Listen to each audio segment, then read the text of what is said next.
बृहस्पति व्रत कथा। प्राचीन समय की बात है। एक बड़ा प्रतापी तथा दानी राजा था। वह प्रत्येक गुरुवार को व्रत रखता और पूजा करता था। यह उसकी रानी को अच्छा नहीं लगता था। ना ही वो व्रत रखती और न ही किसी को एक पैसा दान देती। राजा को भी ऐसा करने से मना करती थी। एक समय की बात है कि राजा शिकार खेलने के लिए वन में चले गए। घर पर रानी और दासी अकेली थी। उस समय गुरु बृहस्पति साधु का रूप धारण कर राजा के दरवाजे पे भिक्षा मांगने आए। साधु ने रानी से भिक्षा मांगी तो वह कहने लगी, हे साधु महाराज, मैं इस दान और पुण्य से तंग आ चुकी हूँ। आप कोई ऐसा उपाय बताइए जिससे ये सारा धन नष्ट हो जाए और मैं आराम से रह सकूं। साधु रूपी बृहस्पति देव ने कहा, हे देवी, तुम बड़ी विचित्र हो। संतान और धन के लिए भी कोई दुखी होता है। अगर तुम्हारे पास धन अधिक है तो उसे शुभ कार्यों में लगाओ जिससे तुम्हारे दोनों लोग सुधरें। परंतु साधु की यह बात रानी को खुश नहीं कर पाई। उसने कहा, मुझे ऐसे धन की आवश्यकता नहीं जिसे मैं दान दे सकूं, जिसको संभालने में मेरा सारा समय नष्ट हो जाए। साधु ने कहा, यदि तुम्हारी यही इच्छा है तो जैसा मैं कहता हूँ वैसा करना। बृहस्पति के दिन तुम घर को गोबर से लीपना, अपने केशों को पीली मिट्टी से धोना, केशों को धोते समय स्नान करना, राजा से भी हजामत बनाने को कहना, भोजन में मांस मदिरा खाना, कपड़ा धोबी को धुलने के लिए देना। इस प्रकार 7 बृहस्पतिवार करने से तुम्हारा समस्त धन नष्ट हो जाएगा। इतना कहकर साधु बने बृहस्पति देव अंतर्ध्यान हो गए। साधु के कहे अनुसार करते हुए अभी रानी को 3 ही बृहस्पतिवार बीते थे कि उसकी समस्त संपत्ति नष्ट हो गई। भोजन के लिए परिवार तरसने लगा। एक दिन राजा रानी से बोले, हे रानी, तुम यही रहो, मैं दूसरे देश को जाता हूँ, क्योंकि यहाँ मुझे सभी जानते हैं, इसलिए मैं कोई छोटा काम नहीं कर सकता। ऐसा कहकर राजा परदेश चला गया। वहां वह जंगल से लकड़ी काट कर लाता और शहर में बेचता। इस तरह वह अपना जीवन व्यतीत करने लगा। इधर राजा के बिना रानी और दासी दुखी रहने लगी। एक समय जब रानी और दासी को 7 दिनों तक बिना भोजन के रहना पड़ा, तब रानी ने अपनी दासी से कहा, हे दासी, पास ही के नगर में मेरी बहन रहती है, वह बड़ी धनवान है, तो उसके पास जा और कुछ खाने को ले आ, जिससे हमारा थोड़े दिन तक गुजर बसर हो सके। दासी रानी के बहन के पास गई। उस दिन बृहस्पतिवार था। रानी की बहन उस समय बृहस्पतिवार की कथा सुन रही थी। दासी ने रानी की बहन को अपनी रानी का संदेश दिया, लेकिन रानी की बहन ने उससे कोई उत्तर नहीं दिया। जब रानी की बहन से कोई उत्तर नहीं मिला तो वह बहुत दुखी हुई। उसे क्रोध भी आया। दासी ने वापस आकर रानी को सारी बात सुना डाली। सुनकर रानी ने अपने भाग्य को कोसा। उधर रानी की बहन ने सोचा कि मेरी बहन की दासी आई थी, परंतु मैं उसे कोई उत्तर नहीं दे पाई, उसे वह बहुत दुखी हुई होगी। कथा सुनकर और पूजा समाप्त कर वह अपनी बहन के घर गई और कहने लगी, हे बहन, मैं बृहस्पतिवार का व्रत कर रही थी। तुम्हारी दासी गई थी, परंतु जब तक कथा सुनते हैं तब तक न उठते हैं और न ही बोलते हैं, इसलिए मैं नहीं बोली। कहो दासी क्यों गई थी? रानी बोली, बहन, हमारे घर अनाज नहीं था। ऐसा कहते कहते रानी की आंखें भर आई। उसने दासी समेत भूखे रहने की बात भी अपनी बहन को विस्तार पूर्वक कह सुनाई। रानी की बहन बोली, बहन देखो, बृहस्पति देव भगवान सबकी मनोकामना पूर्ण करते हैं। देखो, शायद तुम्हारे घर में अनाज रखा हो। यह सुनकर दासी घर के अंदर गई तो वहां उसे एक घड़ा अनाज से भरा हुआ मिला। उसे बड़ी हैरानी हुई। उसने एक एक बर्तन देख लिया था। उसने बाहर आकर रानी को बताया। दासी रानी से कहने लगी, हे रानी, जब आपको भोजन नहीं मिलता तो हम व्रत ही करते हैं, इसलिए क्यों न इनसे व्रत की कथा की विधि पूछ ली जाए, हम भी व्रत किया करेंगे। दासी के कहने पर रानी ने अपनी बहन से बृहस्पतिवार की व्रत की कथा की विधि पूछी और उसकी बहन ने बताया, बृहस्पतिवार के व्रत में चने की दाल और मुनक्का से विष्णु भगवान का केले के जड़ में पूजन करें, एक दीपक जलाएं, पीला भोजन करें तथा कथा सुने। इससे गुरु भगवान प्रसन्न होते हैं, मनोकामना पूर्ण करते हैं। व्रत और पूजन की विधि बताकर रानी की बहन अपने घर को लौट आई। रानी और दासी दोनों ने निश्चय किया कि बृहस्पति देव भगवान का पूजन जरूर करेंगे।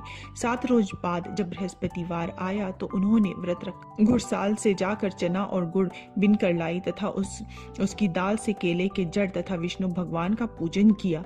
अब पीला भोजन कहाँ से आए? दोनों बड़ी दुखी हुई, परंतु उन्होंने व्रत किया था, इसलिए बृहस्पति देव भगवान प्रसन्न थे। एक साधारण व्यक्ति के रूप में वे 2 थाल में सुंदर पीला भोजन लेकर आए और दासी को देकर बोले, हे दासी, यह भोजन तुम्हारे लिए और तुम्हारी रानी के लिए है, इससे तुम दोनों ग्रहण करना। दासी भोजन पाकर बहुत प्रसन्न हुई। उसने रानी को सारी बात बताई।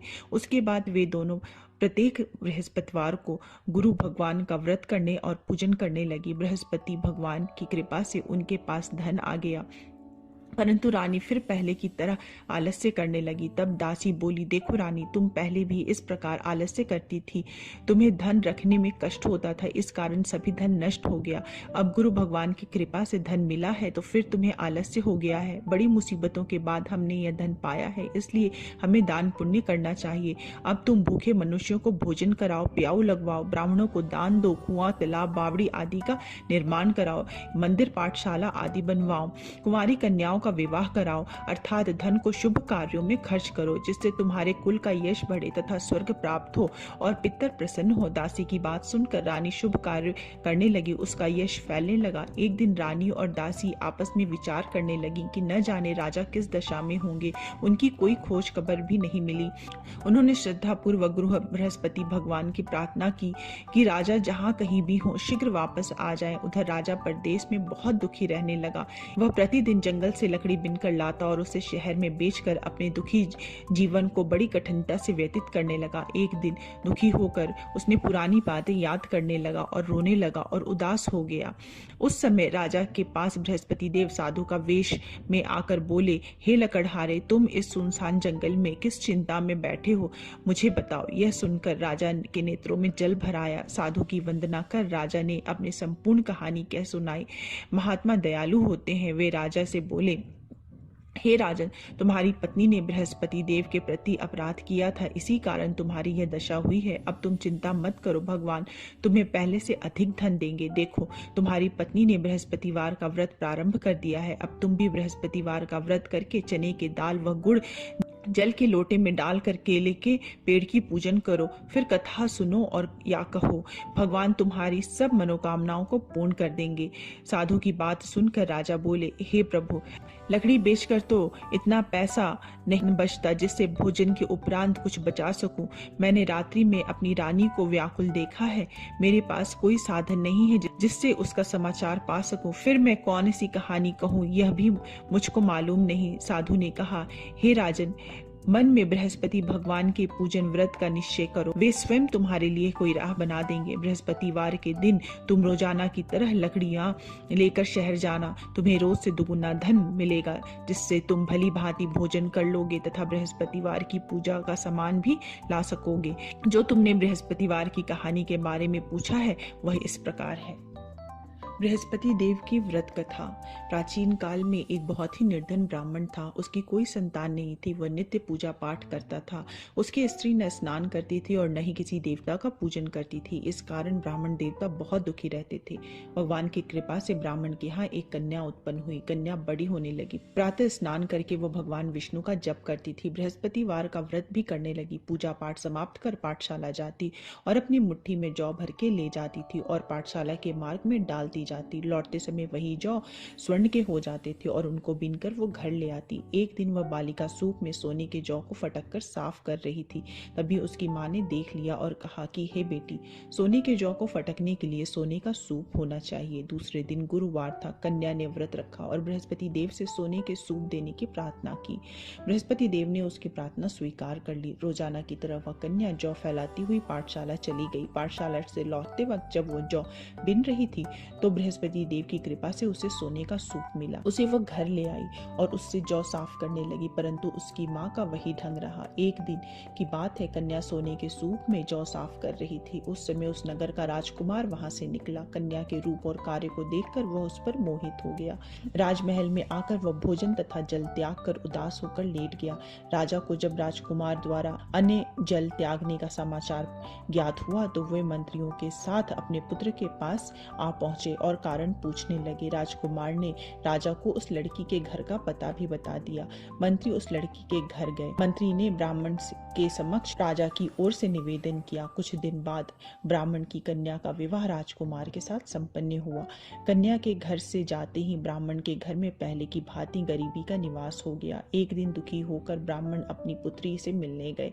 बेटी ने पिता की अवस्था को देखा और अपनी माँ का हाल पूछा। ब्राह्मण ने सभी हाल विस्तार पूर्वक सुना सुनाया। कन्या ने बहुत सा धन देकर अपने पिता को विदा कर दिया, लेकिन कुछ दिन के बाद वही हाल हो गया। ब्राह्मण फिर अपनी कन्या के यहाँ गए और सभी हाल अपनी पुत्री को कह सुनाया। पुत्री बोली, हे पिताजी, आप माताजी को यहाँ लिवा लाओ, मैं उन्हें वह विधि बता दूंगी जिससे गरीबी दूर हो जाएगी। ब्राह्मण देवता अपनी स्त्री को साथ लेकर अपनी पुत्री के पास राजमहल में पहुंचे तो पुत्री ने अपनी माँ को बहुत समझाया।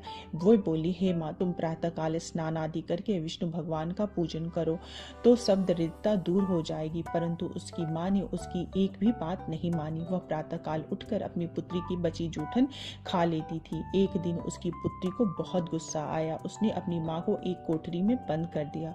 प्रातः उसे स्नान आदि करा के पूजा पाठ करवाया तो उससे उसकी माँ की बुद्धि ठीक हो गई। इसके बाद वह नियम से पूजा पाठ करने लगी और प्रत्येक बृहस्पतिवार को व्रत भी करने लगी। इस व्रत के प्रभाव से मृत्यु के बाद वह स्वर्ग को प्राप्त हुई। वह ब्राह्मण देवता भी सुखपूर्वक इस लोक का सुख भोग करके स्वर्ग को प्राप्त हुए। इस तरह कहानी कहकर साधु बने देवता वहां से लोप हो गए। धीरे धीरे समय व्यतीत होने पर फिर बृहस्पतिवार का दिन आया। राजा जंगल से लकड़ी काट कर शहर में बेचने गया। उसे उस दिन और दिनों से अधिक धन मिला। राजा ने चना गुड़ आदि लाकर बृहस्पतिवार का व्रत किया। उस दिन से उसके सभी कलेश दूर हो गए। परंतु जब अगले गुरुवार का दिन आया तो राजा बृहस्पतिवार का व्रत करना भूल गया। इस कारण बृहस्पति भगवान नाराज हो गए। उस दिन उस नगर के राजा ने विशाल यज्ञ का आयोजन किया था तथा उसके समस्त राज्य में घोषणा करवा दी थी कि सभी मेरे घर भोजन करने आवे, किसी के घर चूल्हा ना जले। इस आज्ञा को जो न मानेगा उसको फांसी दे दी जाएगी। राजा की आज्ञा अनुसार राज्य के सभी लोग राजा के घर भोजन में सम्मिलित होने के लिए चले गए, लेकिन लकड़हारा कुछ देर से पहुंचा, इसलिए राजा उसको अपने साथ महल ले गए। जब राजा लकड़हारे को भोजन करा रहे थे तो रानी की दृष्टि उस खूंटी पर पड़ी जहां पर उसका हार लटका हुआ था। उसे हार खूंटी पर लटका हुआ दिखाई नहीं दिया। रानी को निश्चय हो गया कि मेरा यह हार लकड़हारे ने चुराया है। उसी समय सैनिक बुलवाकर उसको जेल में डलवा दिया। लकड़हारा जेल में विचार करने लगा कि न जाने कौन से पूर्व जन्म के कर्म से मुझे यह दुख प्राप्त हुआ है, और जंगल में मिले साधु को याद करने लगा। तत्काल बृहस्पति देव साधु के रूप में प्रकट हो गए और कहने लगे, अरे मूर्ख, तूने बृहस्पति देवता की कथा नहीं की, इसी कारण तुझे यह दुख प्राप्त हुआ है। अब चिंता मत कर, बृहस्पतिवार के दिन जेल खाने के दरवाजे पर तुझे 4 पैसे पड़े मिलेंगे। उससे तू बृहस्पतिवार की पूजा करना, तेरे सभी कष्ट दूर हो जाएंगे। अगले बृहस्पतिवार को उसे जेल के दरवाजे पर 4 पैसे पड़े मिले। राजा ने पूजा का सामान मंगवा कर कथा कही और प्रसाद बांटा। उसी रात्रि में बृहस्पति देव ने उस नगर के राजा को स्वप्न में कहा, हे राजा, तूने जिसे जेल में बंद किया है उसे कल छोड़ देना, वह निर्दोष है। राजा प्रातःकाल उठा और खूंटी पर हार टंगा देखकर लकड़हारे को बुलाकर क्षमा मांगी तथा राजा के योग्य सुंदर वस्त्र आभूषण भेंट कर उसे विदा किया। गुरुदेव की आज्ञा अनुसार राजा अपने नगर को चला गया। राजा जब नगर के निकट पहुंचा तो उसे बड़ा ही आश्चर्य हुआ। नगर में पहले से अधिक बाग, तालाब और कुएं तथा बहुत सी धर्मशालाएं, मंदिर आदि बने हुए थे। राजा ने पूछा कि यह किसका बाग और धर्मशाला है। तब नगर के सब लोग कहने लगे, यह सब रानी और दासी द्वारा बनवाया गया है। राजा को आश्चर्य हुआ और गुस्सा भी आया कि उसकी अनुपस्थिति में रानी के पास इतना धन कहाँ से आया। जब रानी ने यह खबर सुनी कि राजा आ रहे हैं तो उसने अपनी दासी से कहा, हे दासी, देख, राजा हमको कितनी बुरी हालत में छोड़ के गए थे, वो हमारी ऐसी हालत देखकर लौट न जाएं, इसलिए तू दरवाजे पर खड़ी हो जा। रानी की आज्ञा अनुसार दासी दरवाजे पर खड़ी हो गई और जब राजा आए तो उन्हें अपने साथ महल में लिवा लाई। तब राजा ने क्रोध करके अपनी तलवार निकाली और पूछने लगा, बताओ, यह धन तुम्हें कहाँ से प्राप्त हुआ। तब रानी ने सारी कथा कह सुनाई। राजा ने निश्चय किया कि मैं रोजाना दिन में 3 बार कहानी कहा करूंगा और व्रत किया करूंगा। अब हर समय राजा के दुपट्टे में चने की दाल बंधी रहती थी और वह दिन में 3 बार कथा किया करते थे। एक रोज राजा ने विचार किया कि चलो अपनी बहन के यहाँ हो आओ। इस तरह का निश्चय कर राजा घोड़े पर सवार हो अपनी बहन के यहाँ चल दिए। मार्ग में उन्होंने देखा कि कुछ आदमी एक मुर्दे को लिए जा रहे हैं। उन्हें रोककर राजा कहने लगा, अरे भाइयों, मेरी बृहस्पतिवार की कथा सुन लो। वे बोले, लो हमारा तो एक आदमी मर गया है, इसको अपनी कथा की पड़ी है। परंतु कुछ आदमी बोले, अच्छा कहो, हम तुम्हारी कथा भी सुनेंगे। राजा ने दाल निकाली और कथा कहनी शुरू कर दी। जब कथा आधी हुई थी तो मुर्दा हिलने लगा, और जब कथा समाप्त हुई तो राम राम करके मुर्दा उठकर खड़ा हो गया। राजा आगे बढ़ा, उसे चलते चलते शाम हो गई। आगे मार्ग में उसे एक किसान खेत में हल चलाता मिला। राजा ने उसे कथा सुनने का आग्रह किया, लेकिन वो नहीं माना। राजा आगे चल दिया। राजा के हटते ही बैल पछाड़ खाकर गिर गए तथा किसान के पेट में बहुत जोर से दर्द होने लगा। उसी समय किसान की माँ रोटी लेकर आई। उसने यह सब देखा तो अपने पुत्र से सब हाल पूछा। बेटे ने सभी हाल कह बताया। बुढ़िया दौड़े दौड़े उस घुड़सवार के पास पहुंची और उससे बोली, मैं तेरी कथा सुनूंगी, तू अपनी कथा मेरे खेत में चलकर कहना। राजा ने लौटकर बुढ़िया के खेत में जाकर कथा कही, जिससे सुनते ही बैल खड़े हो गए तथा किसान के पेट का दर्द भी बंद हो गया। राजा अपनी बहन के घर पहुंचा। बहन ने भाई की खूब मेहमानदारी की। दूसरे रोज प्रातःकाल राजा जागा तो वह देखने लगा कि सब लोग भोजन कर रहे हैं। राजा ने अपनी बहन से जब पूछा, कोई ऐसा मनुष्य है जिसे भोजन नहीं किया हो, तो मेरे बृहस्पति भगवान की कथा सुन ले। बहन बोली, हे भैया, यह देश ऐसा ही है, यहाँ सब लोग पहले भोजन करते हैं, बाद में कोई अन्य काम करते हैं। फिर वह एक कुम्हार के घर गई जिसका लड़का बीमार था। उसे मालूम हुआ कि उसके यहाँ 3 दिन से किसी ने भी भोजन नहीं किया है। रानी ने अपने भाई की कथा सुनने के लिए कुम्हार को कहा। वह तैयार हो गया। राजा ने जाकर बृहस्पतिवार की कथा कही, जिसे सुनकर उसका लड़का ठीक हो गया। अब तो राजा की प्रशंसा होने लगी। एक दिन राजा ने अपनी बहन से कहा, हे बहन, मैं अब अपने घर को जाऊंगा, तुम भी तैयार हो जाओ। राजा की बहन ने अपनी सास से अपने भाई के घर जाने की आज्ञा मांगी। सास बोली, हाँ चली जा, मगर अपने लड़के को मत ले जाना, क्योंकि तेरा भाई के कोई संतान नहीं है। बहन ने अपने भाई से कहा, हे भैया, मैं तो चलूंगी, परंतु बालक नहीं जाएगा। अपने बहन को भी छोड़कर दुखी मन से राजा अपने नगर को वापस लौट आया। राजा ने अपनी रानी से सारी कथा कह सुनाई। बिना भोजन किए वह शैया पर लेट गया। रानी बोली, हे प्रभु, बृहस्पति देव ने हमें सब कुछ दिया है, वे हमें संतान भी अवश्य देंगे। उसी रात बृहस्पति देव ने राजा को स्वप्न में कहा, हे राजा, उठ, सभी सोच त्याग दे, तेरी रानी गर्भवती है। राजा ने यह जानकर बड़ी खुशी हुई। 9वें महीने रानी के गर्भ से एक सुंदर पुत्र पैदा हुआ। तब राजा ने बोला, हे रानी, स्त्री बिना भोजन के रह सकती है, परंतु बिना कहे नहीं रह सकती। जब मेरी बहन आए तो तुम उससे कुछ मत कहना। रानी ने हाँ कर दी। जब राजा की बहन ने यह शुभ समाचार सुना तो वह बहुत खुश हुई और विदाई देने के लिए भाई के यहाँ आई। रानी ने तब उसे आने का उलाहना दिया। जब भाई आपके साथ ला रहे थे तब टाल गई, उनके साथ न आई और आज अपने आप ही भागी भागी बिना बुलाए आ गई। तो राजा की बहन बोली, भाई, मैं इस प्रकार न कहती तो तुम्हारे घर औलाद कैसे होती। बृहस्पति देव सभी कामनाओं को पूर्ण करते हैं। जो सद्भावना पूर्वक बृहस्पतिवार का व्रत करता है एवं कथा पढ़ता है तथा सुनता है और दूसरों को सुनाता है, बृहस्पति देव उसकी सभी मनोकामनाओं को पूर्ण करते हैं, उसकी सदैव रक्षा करते हैं। जो संसार में सद्भावना से गुरुदेव का पूजन करते हैं एवं व्रत सच्चे हृदय से करते हैं, उनकी सभी मनोकामनाएं वैसे ही पूर्ण होती है। जैसे सच्ची भावना से रानी और राजा ने बृहस्पतिवार की कथा का गुणगान किया तो उनकी सभी मनोकामनाएं बृहस्पति देव ने पूर्ण की।